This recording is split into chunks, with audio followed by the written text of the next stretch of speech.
welcome to the Florida Veterans for Common Sense meeting. And I see tonight that we have some guests, and we appreciate you coming. And so with no further ado, I'll bring up our Volunteer of the Year, Charles Reith.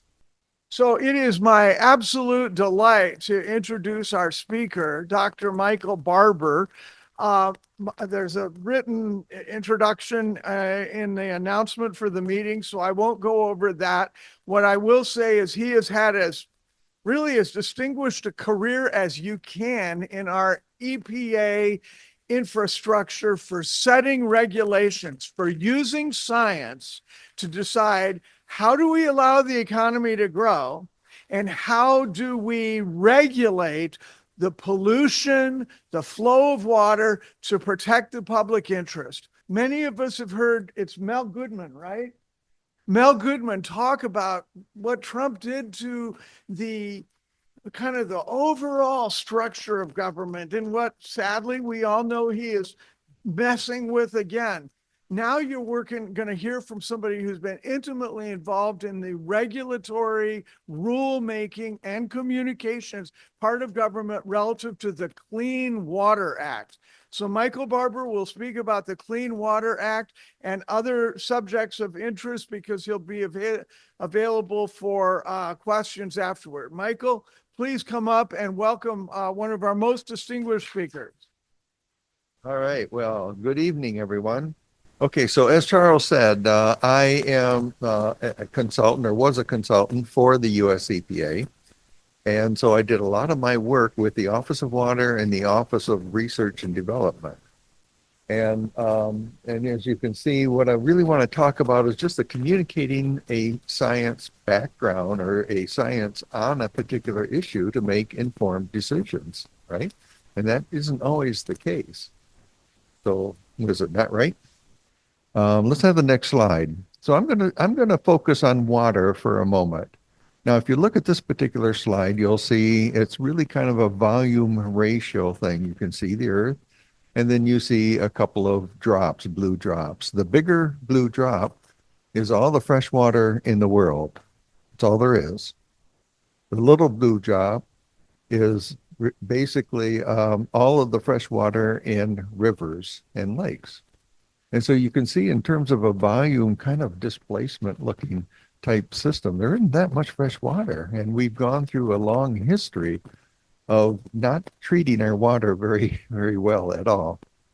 And, you know, when you think about just the rivers and the streams and how important it is from a commercial point of view, from a sporting point of view, drinking water point of view, you know, we're dealing with a pretty limited resource, you know, really that's available to all of the population. Okay, next slide, please. So back in the 50s and the 60s, we had things that looked like this. Our rivers were really polluted very badly. After the industrial, the industrial revolution, essentially, the whole philosophy was dilution is the solution to pollution. Just dump it in, it'll be washed away, right? Well, when the Cuyahoga River caught on fire in 1969 because of all the oils and grease, they thought, oh my gosh, this is not a very good situation. And a little story about that, when I was in India at a conference, and I was asked, you know, how do the rivers in the US correspond to those in India? Well, India has a lot of cultural things going on. They throw everything in the water, and they're very proud of that culture. And I'm trying to explain that. So I talk about the Cuyahoga River catching on fire and tried to work into the Clean Water Act, but they couldn't get beyond the fact that water, you know, caught on fire in the U.S. And so that was actually the highlight, the headline of all of the newspapers in India that came out the next day. Dr. Barbour says the rivers in the U.S. catch on fire. So that didn't work out. That kind of backfired. But you can see this kind of activity was really what kind of led to the Federal Water Pollution Act, which then evolved into the Clean Water Act. Next slide, please. And we got to the point where, people started looking at, okay, what do we want to do with our water? And it came down to the whole concept of ecological integrity. And there are three components: chemical, physical, and biological. And this goes for any kind of a water. It can go for oceans, it goes for lakes, rivers, streams. Our stormwater ponds even fall within this category. And I'm working with stormwater ponds. I'm trying to get ecological integrity in that. And it's basically the framework for really doing our water management. Okay, next slide. And so we can kind of break this down, but of course, because of all of the pollution we had for so many years, the focus was really on chemical pollution. So the rules and regulations came out with what you can discharge into the water, how it had to be prepared and filtered, and so on. And the two components that were pretty much ignored were the physical and biological integrity. So in the 80s, that's when I got involved with the EPA. And so I joined a cadre of scientists, trying to deal with that whole concept of physical and biological integrity in order to get to the whole ecological integrity concept. And what we found, of course, the next slide, please, is that when you look at the whole scheme of things, that if you have chemical pollution or you destroy the physical habitat, you actually affect the whole biological condition. And so we found that actually looking at a biological condition in any water body helped us to understand not only the condition, but what was causing the problem. And we've really kind of ignored this whole physical integrity point of view. Now, you may have heard a concept called microforests, Yeah, that's one of the things that is actually helping in terms of kind of restoring our physical integrity of our water bodies. And so, this whole concept is really coming into that. And so this is really what I spent my career doing, is the physical and biological integrity. Next slide, please.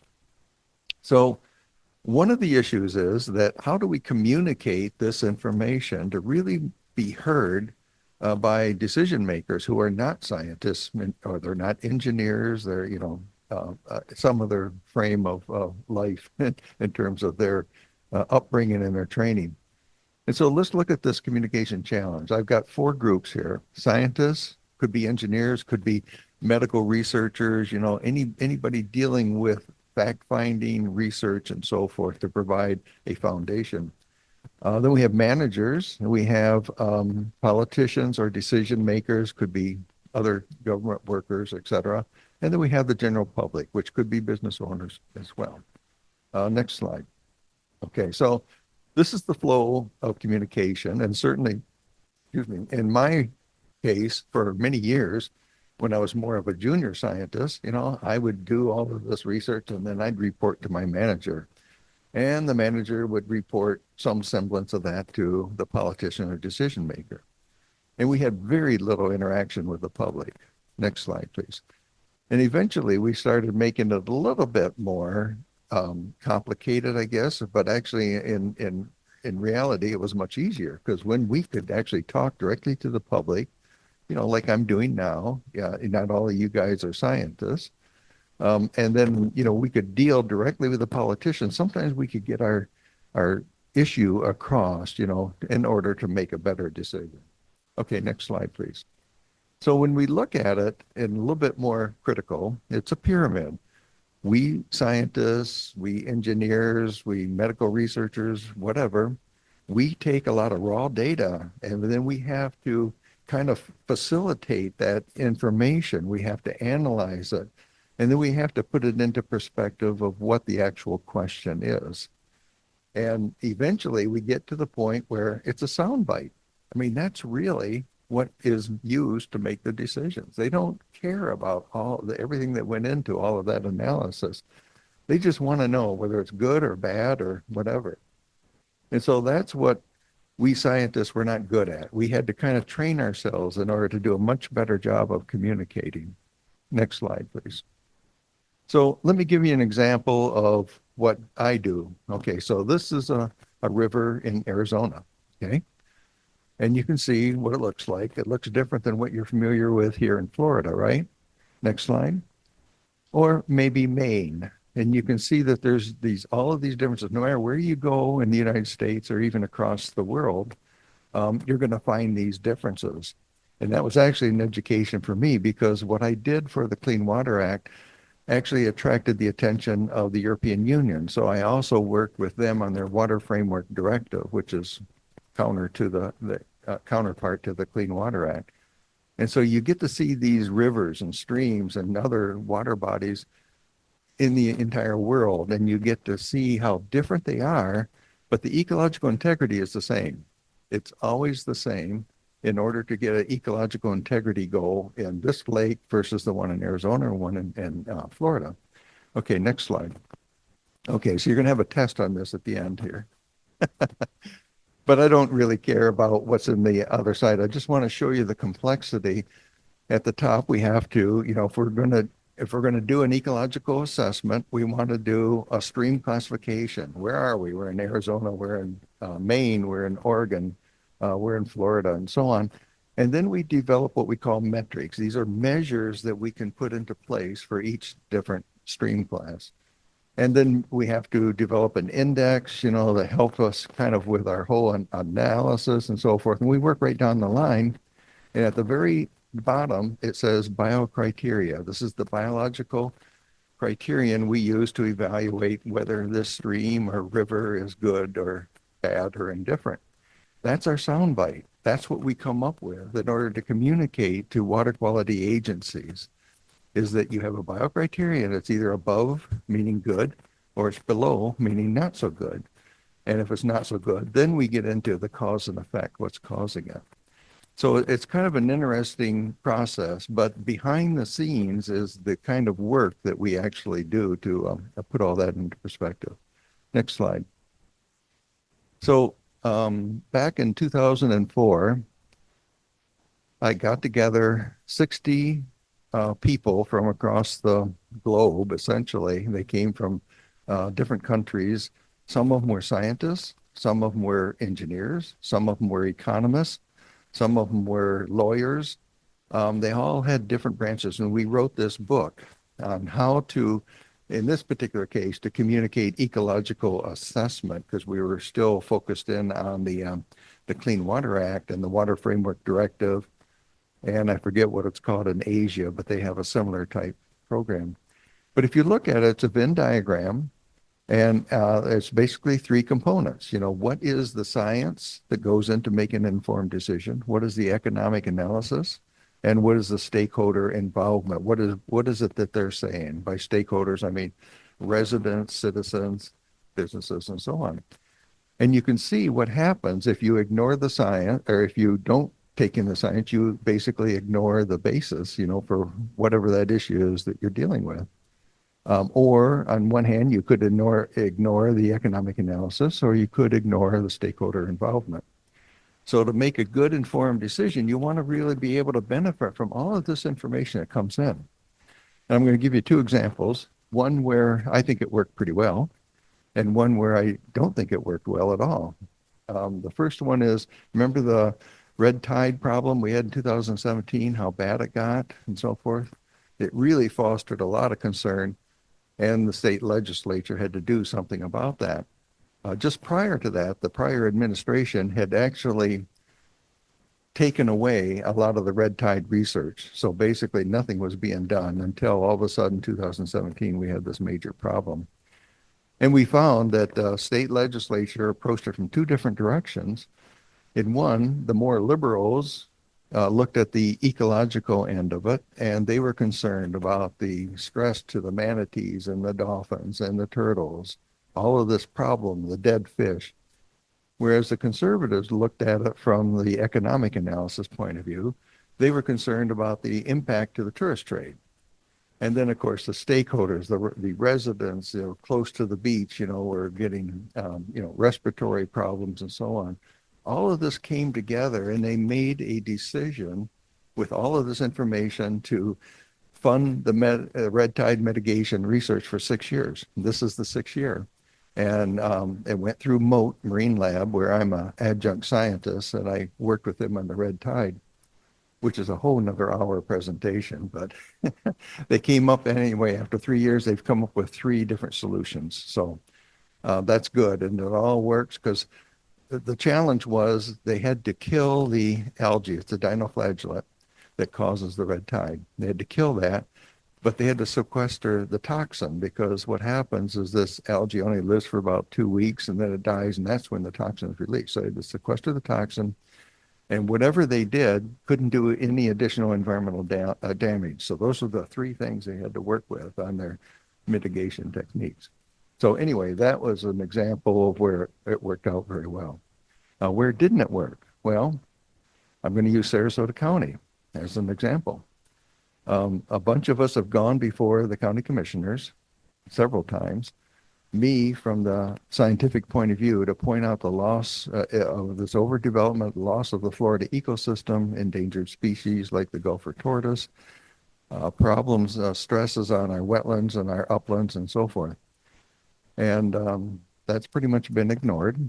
And we also went in with a whole lot of citizens and residents and so forth that would complain or argue against, what was going on in terms of the traffic flow, the noise, and that was pretty much ignored. Most of the decisions they've made is from an economic analysis point of view. So that's my opinion of what this is. But when I apply this Venn diagram to my experiences with the county, this is kind of what I come up with. Okay, next slide. So Charles and I, we have something in common here. And next, go ahead and click it. We feel like this gazelle running across the Serengeti plain. And, like the gazelle, we know where we're going. We know how fast to get there. But we do have opposition, like that lion. But sometimes we just feel like we're hitting our head against a tree. So, okay, next slide, please. From an ecological point of view, I use this Cree proverb, which basically says, only when the last tree has died and the last river been poisoned and the last fish been caught will we realize we cannot eat money. All right, that's it. So thank you. Who has some questions? Jane. I was just going to say, I do go before the county commissioner a lot, and we fight the developments of what's been happening in Sarasota County. And your analogy is exactly what we come up with as well. It looks like that. As far as they're not paying attention to the environmental impact that's going on. And then the way that I come from a family of builders and developers. I love building, I love developing, but I love it done the right way. And what I see them doing now is with all these ponds and lakes and with wastewater, which they're not tested completely for things like PFAS, plastics, etc. So we don't really know. And then all the irrigation, where it used to be really great to live on a golf course until people realized how many chemicals went on golf courses. And now everybody wants to live on a lake or a pond or something, and we don't realize what's in these ponds or what it's being irrigated with. I mean, the water being irrigated, and then what's seeping into our aquifer, which is our concern. So can you answer any of those questions? Do you have any idea? Because this is something that it's one of the many things that we fight the county commissioners on.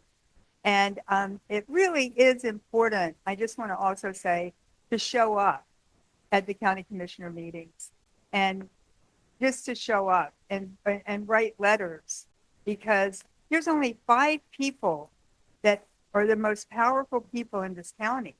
They make all the decisions about how it's going to affect the future. And in my world, they don't think about the future. You're only thinking about, like you said, the money, the economy, etc. They're not thinking about the environmental impact. They're not thinking about the wetlands. They're not thinking about our wildlife. They're not thinking about, so many things. So how would you address, especially like all these lakes and the wastewater? Well, I can commiserate with you because I've been in the very same position, and I do it time and time again. And it's like beating my head against the wall because I don't know what we can do to make that point more front and center. Like I'm going to use another analogy here, and it's not the chemical in the water, it's the physical habitat. Before I retired from working with EPA, we did a national survey of the lakes and in order to figure out the condition. And we found that nearly 2/3 of them are not in very good shape because of the habitat, the loss of the habitat. When you think about it, when you're on a lake, you want beachside property, right? You take out all of the habitat, all of a sudden you get bank erosion, everything's slipping away, and the whole quality of the lake starts dying. And that's hard to get across to people. I mean, right now I'm working with stormwater ponds, which are man-made. They're not natural, but they serve a purpose. But there is no reason why you can't make them ecologically sustainable. You can actually work with that. So I'm working throughout my community in order to make that a much better habitat, restore the banks, protect the banks, and be able to cut down on the nutrients that are going into it, and explaining and educating them that what happens is that when that gets into the watershed, it goes down to the bay. And of course, all that nutrients, it does foster more red tide. So it's a never ending story. But that's one community at a time. I've been told by Sarasota County Environmental Department, this is my second community. And they said, when you get the lakes in, order, move to another community. So I don't think I'll do that. But yeah, I mean, what you point out is an issue, and I don't have an answer, except we just got to keep banging away at them, When we get down to the sound bite, how do we make that sound bite as persuasive as we possibly can so that we're not beating our head against the wall? Well, you guys are asking some tough questions, I mean, I spent the last 10 years of my career trying to answer that myself, and it really depends on where you are, I think, and what you're trying to do. But having the proper sound bite and being able to have the background information, not too deep, but enough to make that point, is a good one. I mean, when I went up through the county commissioners on the gopher tortoise, I took pictures. I showed them pictures of this thing being on this particular property, and that if they developed it, they were running the risk of endangering the habitat and the tortoise itself. And I thought that was going to do it. This is my soundbite. You got this problem, and here's the evidence, without going into a lot of detail. But yeah, in that particular case, it failed. But in other cases where we have been able to make a difference, I think is more with like the Sarasota County Environmental Department, where we've been able to talk about this healthy pond initiative for all the stormwater ponds. And we've gotten a lot of associations now on board with that. But yeah, you're right. Coming up with the right sound bite and making that difference is a challenge in itself. My question is, you've got a moron in the White House that only understands dollars. He doesn't care about the environment. He's saying that the climate on the earth is cooling, not getting warmer. And you've got somebody running the EPA from the fossil fuel business. I mean, do we stand a prayer in the next 4 years of getting anything done? The answer is no. And what I know about it myself is in his first term, he basically moved all the regulations all the way back to the 1980s, which is when I began working with EPA. So I lost my entire career successes, went out the window. And now that he's back in, I suspect he's going to do pretty much the same thing. Zeldin is not going to be in favor of anything climate change. Little things like Gulf of America. Well, I was talking to the Moat CEO on that, I mean, he's got the new sea aquarium coming out, has a lot of signage and so forth that says Gulf of Mexico. And the big aquarium in there was called the Gulf of Mexico. And so I asked him, I said, what are you going to do now with this big controversy of what to call it? He says, well, we took the diplomatic approach. We're calling it the Gulf and coastal waters of Florida. You know, because he's got people from international communities coming there. I mean, you know, it's an international aquarium and research facility. So it's difficult to take one side or another. So, I mean, that's kind of off track, but you're right in the sense that we've got a real problem here. And when I was working with the Global Change Research Program of EPA, they had to take out the word climate change or anything related to that. And so that was a real tough. They had to come up with a different nomenclature that just didn't even reference that stuff. This is the organization that started the microforest program. In fact, this gentleman in front of me is really the father of the celery fields, which was the first microforest. Since then, there have been about 8 microforests in parks and public spaces that we have driven through our volunteerism and funding. You are one of only 2 communities to be putting in a microforest through your own process, although congratulations, you did win some extramural funding if you were. Well, tell us a little bit about Heritage Oaks and your microforest program. Okay, well, Heritage Oaks is located on Lorraine Road between Clark and Bee Ridge. So, and Lorraine Road is getting very busy. And so we back right up to that. And so what we did is we sold this to the residents as a sound and security and sight barrier.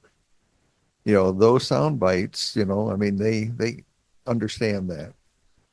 At the same time, though, it's going to go along one of our largest lakes, which is 8 acres. You know, it's a mile long. And basically, that's going to help stabilize our bank and, you know, take away the nutrients and be able to cut down on the soil loss and bank erosion. So it's really kind of a twofold reason there. But again, it's sort of a matter of being able to get all the residents on board. We have been, you know, we've got what you call a no-mow zone, a buffer zone around all the lakes in order to protect the banks. And we managed to get that into our codified regulations. So it's mandated that you have to maintain that. And that's, you know, that's worked out pretty well as well. So. I have a question. We have, I work with military. We have sensors that can see things that most environmentalists either don't know about or don't use. And I'd like to know how to get them to use it. We can see footprints a day later walking across a grass field. We can track heavy metals. For instance, if I ran them over the celery fields, we could see arsenic going from those ponds all the way down Philippi Creek into the bay. We can do it in real time. And I have not been able at this point in time either to get Waterkeepers Group locally or scientists to use some of these devices. And it's just really frustrating over the years to see it. The sampling for Mosaic is in a few places, say in Tampa Bay, and we can fly over that whole area in 30 minutes and also out to sea 20 miles. And we'll have a digital map instantly of any of those chromium or anything else in those outflows and the turbidity and the salinity of it and so forth. So as a person that's been with the EPA for a long time, there must be a way to get some of this technology to be better at what you're trying to do. The head of the regional EPA, I helped him in Lake Okeechobee once by getting some drones and running hyperspectral cameras on them, and that saved them a lot of money and made them much more efficient at monitoring what was going on in Lake Okeechobee. So if you've got any ideas on that, this has been a campaign of mine for the last 15 years. Have you interacted with anybody at Moat? Yeah. You remember the name? No, I don't. Well, when Corexit came out, the Gulf the problem we had in the Gulf with the well, runaway well. I did then, and unfortunately at the time, Moat was getting money from BP, and even on the fish they were testing, they stopped before they had a good test on the fish. So that pretty much gave up my looking at Moat as somebody to do that. Well, based on what you told me, I think there's a couple of people who might be interested in at least speaking with you and maybe hearing a little bit more about the background and the experience. And I can put you in touch with them if you want to try to follow up with that. Maybe you need to send me something via email so I can be better educated, talk to Dr. Pierce and Mr. Clare. Okay, very good.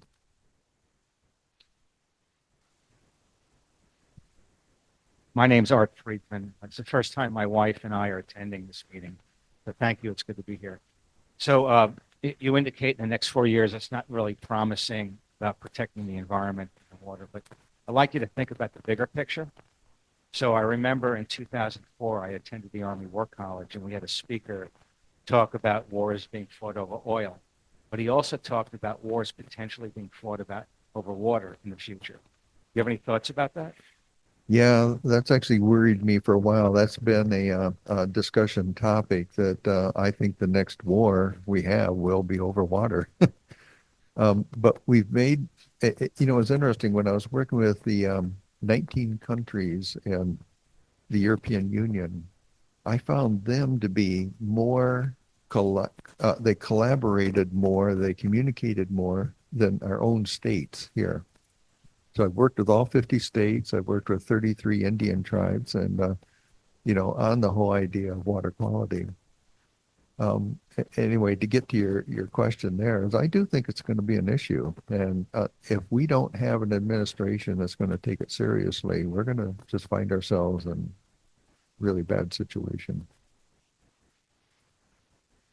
The national surveys that we've run with EPA, they do what they call a probabilistic random survey. In other words, it's like a opinion poll, and so they stratify it by different sizes and so forth of the lakes. And one year they do lakes, next year they do rivers, the next year they do streams, next year they do wetlands, then they do estuaries, and then they repeat the process. Because every 2 years they have to report to EPA the condition of the lakes. Or water resources, sorry. And what we find is that there's just an awful lot of degradation going on. And those states that have stronger water quality programs are able to have better looking water resources than those that don't. I don't want to divide it up by red versus blue state or anything like that. Looking at your Venn diagram, which is very helpful. But to bring it back to the local level, what's the economic impact of changing the management of these stormwater ponds? If we do it the way you recommend, is that more expensive than the way that most of them are done? They're just leave them alone and mow them right down to the water. Less expensive because if you can stabilize your banks, if you have to replace them, like with geotextile tube or something, it's roughly $50 per linear foot. And so you can make a quick estimate that you're talking about, thousands and thousands of dollars by stabilizing our bank with a no-mow zone where the root systems stabilize the bank as it is. And littoral plants, which help with the nutrient uptake, we've been able to save Heritage Oaks about $1 million overall. Who are the main decision makers for the HOAs or whoever that you talk to make a change with that pond management? Well, it's basically our board of trustees, and we have 20 associations within our Heritage Oaks. So there's 20 associations plus the overarching board of trustees, and so I've done a lot of presentations on the concept, and I've explained the benefits. And by getting a few projects going, we've been able to see that, and we're getting pretty good response from the residents. They like the way it looks. And now we're doing bird surveys with the idea that, you know, as our lakes improve, we're going to be getting more of the shorebirds back as well. A few weeks ago, first a comment, a few weeks ago, I was driving up Lorraine Road between 72 and Bee Ridge, and I saw a huge flock of white pelicans. So I think that's right in your neighborhood there. So Yeah. well done. It must be, things must be pretty healthy up there. Well, we're trying. One thing I wanted to tell you is that we have fishermen, you know, that like to fish in the ponds and catch the bass, and I always go up to them and I say, "Well, are you catching any small ones?" And they kind of look at me and says, "Well, I don't care about small ones, you know." And I says, "Well, I do, because if we're catching the small ones, I know we got good propagation, good nursery, things are working out the way we want it." And I finally got one fisherman who only goes out looking for the small ones. So my question, thank you. My question really is, do you have any insight into how the decision or why the decision was made by the county council to spare the quad parcels around the celery fields and not develop them? I don't have any information on that. No, I haven't been that close to the celery field operation. So sorry about that. So, but that's one example of where, you know, the environment actually seems to have won out over development. Yeah, yeah. Good. Let's give Michael a big hand. Really good information, Michael. It's very appreciated. So with no further ado, meeting adjourned.